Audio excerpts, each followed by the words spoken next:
کس کے لیے؟ پرہیزگار لوگوں کے لیے. کہیں تو قرآن کہتا ہے ہدی للناس، یہ تمام انسانوں کے لیے ہدایت ہے. کہیں قرآن کہتا ہے یہ پرہیزگار لوگوں کے لیے ہدایت ہے. تو یہ دونوں متضاد آیتیں ہو گئیں. متضاد سمجھتے ہیں، اپوزٹ، ایک دوسرے کے اگینسٹ.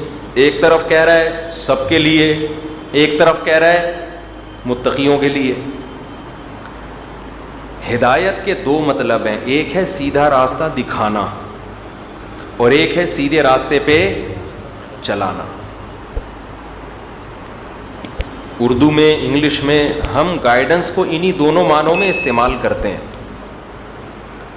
اگر آپ راستہ آپ کو گم ہو گیا نا، آپ کو مل نہیں رہا، کسی بندے نے بتا دیا آپ کو کہ یہ والا راستہ لاہور جاتا ہے، یہ کہیں اور نکل جائے گا، بس وہ یہ بتا کے پتلی گلی سے نکل گیا. آپ اس کو بھی کہتے ہو یار اس بندے نے مجھے سیدھا راستہ دکھا دیا. لیکن بعض دفعہ دکھانا کافی نہیں ہوتا. آپ کو دکھا تو دیا، اب چلیں کیسے اس پہ؟ نہ آپ کو پتہ ہے کہ ادھر کون سی بس جاتی ہے، کون سی ٹرین جاتی ہے. تو ایک بندے نے کان سے پکڑ کے آپ کو اپنی گاڑی میں بٹھا دیا، بولا میں لاہور جا رہا ہوں، بیٹھ جا چپ کر کے، وہیں پہنچا دوں گا تجھے. آپ اس کو بھی کہو گے یار اس نے مجھے سیدھے راستہ، اصل میں سیدھے راستے پہ چلانے والا مجھے یہ ہے. تو ایک ہوتا ہے سیدھا راستہ دکھانا، جس کو عربی میں کہتے ہیں اراءۃ الطریق، اور ایک ہے سیدھے راستے پر چلانا. قرآن کہتا ہے سیدھا راستہ قرآن دکھائے گا تمام انسانوں کو. جو بدبخت کافر جو قرآن کو نہیں مانتا، ضدی ہٹ دھرم ہے، وہ بھی جب الحمد سے لے کے والناس تک پڑھے گا، اسے سیدھا راستہ بولو مل جائے گا. اسے پتہ چل جائے گا یار یہ صحیح ہے، اس کے علاوہ کوئی بات صحیح ہو نہیں سکتی. ایک مشہور ملحد ہے، وہ قرآن کی ایک آیت پڑھ رہا تھا، سورہ آل عمران کی. وہ آیتیں کیا ہیں؟ ان فی خلق السماوات واختلاف اللیل والنہار لآیات لأولی الالباب. ہے ملحد، قرآن کی یہ آیتیں پڑھ رہا ہے. بے شک زمین آسمان کی پیدائش میں، دن اور رات کے عدلنے بدلنے میں بڑی بڑی نشانیاں ہیں ان لوگوں کے لیے جو عقل سے کام لیتے ہیں. پڑھ وہ رہا تھا رد کرنے کے لیے، وجد مجھے آ رہا تھا. صحیح ہے نا؟ میرا ایمان کیا ہو رہا تھا؟ بڑھ رہا. یار کیسی زبردست آیت ہے، کیسی دلوں کو ہلا رہی ہے، اور تو اس کو پڑھ رہا ہے جھٹلانے کے لیے. جب تو جو مردہ ضمیر سے پڑھ رہا ہے اس کے پڑھنے پر ہمیں اتنا مزہ آ رہا ہے اور ہمارا ایمان بڑھ رہا ہے، تو سوچو جو دل سے پڑھتے ہوں گے وہ کیسا لوگوں کے دلوں کو چیر دیتے ہوں گے. جو اس پہ اعتراض کرنے کے لیے پڑھ رہا ہے، یہ آیتیں بتا رہی ہیں یار کتنا حسن ہے اس آیت میں. ان فی خلق السماوات والارض، بے شک آسمانوں اور زمین کی پیدائش میں یہ خود بخود نہیں بن گئے. کیا خوبصورت زمین بنی ہے، کیسے 23 ڈگری پہ جھکا دیا اس کو، کیسے سورج کے گرد الگ گھوم رہی ہے، اپنے محور کے گرد الگ گھوم رہی ہے، ادھر بھی گھوم رہی ہے ادھر بھی گھوم رہی ہے.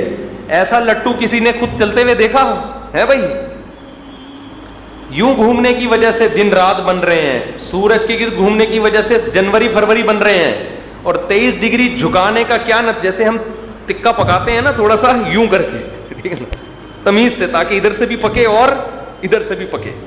تو زمین کو اللہ نے جھکا دیا تاکہ نارتھ اور ساؤتھ پول پہ بھی تھوڑی سی آنچ آتی رہے. اگر بالکل ایک جیسی ہوتی تو نارتھ اور ساؤتھ پول جہاں اندھیرا ہے وہاں ہمیشہ اندھیرا رہتا، جہاں روشنی ہے وہاں ہمیشہ روشنی رہتی.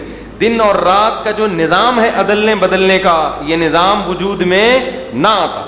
اللہ میاں نے جیسے ہم تکا پکا رہے ہوتے ہیں نا یوں کر کے، بھائی تھوڑا سا ادھر کو آنچ لگا، بھائی ادھر سے کچا رہ گیا ہے، اب ادھر سے کچا، ادھر سے تو پک گیا، ادھر سے تھوڑا سا یوں کر دو اس کو. بالکل زمین ایسا لگتا ہے کسی سیخ میں اللہ نے چڑھائی ہوئی ہے. پہلے جون جولائی میں ہمیں پکایا، آسٹریلیا والوں کو تھوڑا ٹھنڈک پہنچائی، ٹھیک ہے نا. ہم لوگ سورج کے سامنے ہوتے ہیں، جس سے سورج کی کرنیں ہم پہ پڑتی ہیں، اور ہمارے آم کے باغات، آم کے درختوں پہ وہ سورج کی کرنیں پکتی ہیں، اس سے آم نکلنا شروع، کھجور پکنا شروع. آسٹریلیا میں کھجور مارکیٹ سے شارٹ، وہ ٹھنڈ میں آ گیا وہ ایریا. پھر یہ 23 ڈگری جھکا ہوا ہے تو یوں گھما دیا اللہ نے اس کو 6 مہینے بعد.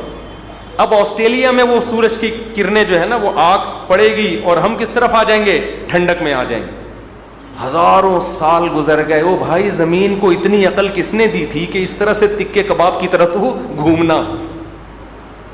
اپنے محور میں بھی گھوم رہی ہے, سورج کے گرد بھی گھوم رہی ہے, اور پھر سورج پورے نظامی کی شمسی کو لے کے پتہ نہیں کہاں گھوم رہا ہے. وہ جو ماہرین ہیں نا سائنس کے, وہ کہتے ہیں یہ جو بگ بینگ تھیوری ہے, جو دھماکہ ہوا تھا نا سیکنڈ کے کروڑویں حصے کے بقدر بھی اگر اس میں مینجمنٹ کا فرق آ جاتا نا تو یہ اتنا خوبصورت نظام وجود میں آنے والا نہیں تھا. کیا خاندانی دھماکہ تھا یار. کہتے ہیں نا دھماکہ آفر, ہوٹل میں لکھا ہوتا ہے نا, وہ دھماکہ آفر کیا ہوتی ہے؟ ایک دفعہ میں نے برگر منگوا دیا دھماکہ آفر پہ.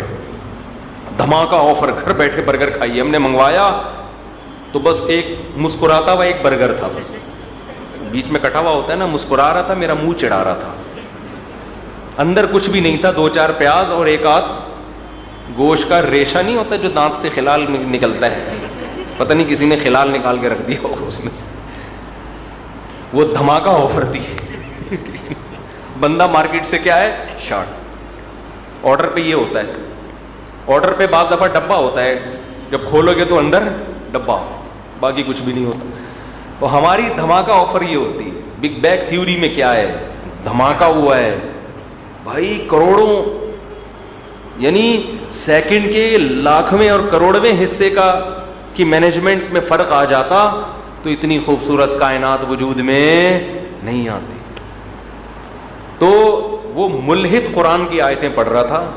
ان فی خلق السماوات والارض واختلاف اللیل والنہار لآیات لأولی الالباب. بے شک زمین اور آسمان کی پیدائش میں, دن رات کے عدلنے بدلنے میں بڑی بڑی نشانیاں ہیں عقل مندوں کے لیے. وہ ہنستے ہوئے طنزی انداز میں پڑھ رہا ہے, اور ہمارا ایمان کیا ہو رہا ہے تازہ. ابے کمبخت, یہ سن کے بھی تیرا دل نہیں ہل رہا. اتنا خوبصورت کلام